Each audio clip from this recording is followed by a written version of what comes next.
Welcome to Hear the Word. I'm Brother Tom. Is your ear pierced?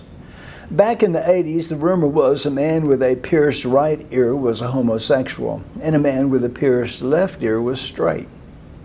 Well, today an earring in the left ear can serve as a statement that the person identifies with the LGBTQ community.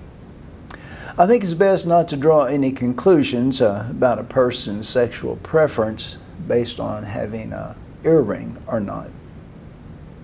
I've heard that pirates wore an earring, which was understood to say, if you find my body and bury me, the earring is your reward.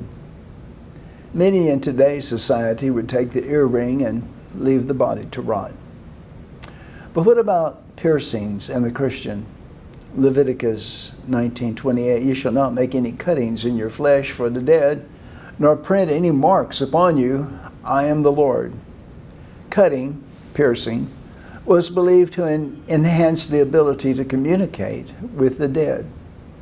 The Bible teaches we are not to try to communicate with the dead. Deuteronomy 18:11 says, or a charmer or a consulter with familiar spirits, or a wizard or a necromancer, for all that do these things are an abomination unto the Lord. Have you ever heard of a man having an awl pushed through his ear into a door? In the Old Testament, if a Hebrew man or woman was sold as a slave, they were to serve 6 years and then be given a generous portion and freed. However, if a man or woman decided life was good living with their master, and they volunteered to give up their freedom to be a servant, and all was to be pushed through their ear into the door. Deuteronomy 15:16. And it shall be, if he say unto thee, I will not go away from thee, because he loveth thee in thine house, because he is well with thee, then thou shalt take an awl, and thrust it through his ear into the door, and he shall be thy servant forever.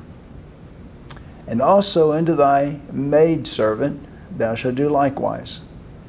An ear pierced through with an awl into the door. A Hebrew man could not be forced to have his ear pierced and be a slave forever. However, after serving 6 years, he could volunteer and do so. Now let me ask you a question. Are you happy being a child of God? If Jesus were to give you the option of independence or continue serving him as a bondslave, which would you choose? Would you say, Jesus, pierce my ear with an awl? Let my pierced ear tell the world I willingly serve my risen Savior? Or would you walk away from under the umbrella of his grace and blessings and face the world without him? Actually, we make the choice every day as to if we will remain faithful or go astray. I hope I always stay close to my shepherd, and may my words and actions tell the world that I'm a Christian. Well, blessings to you till next time. Bye for now.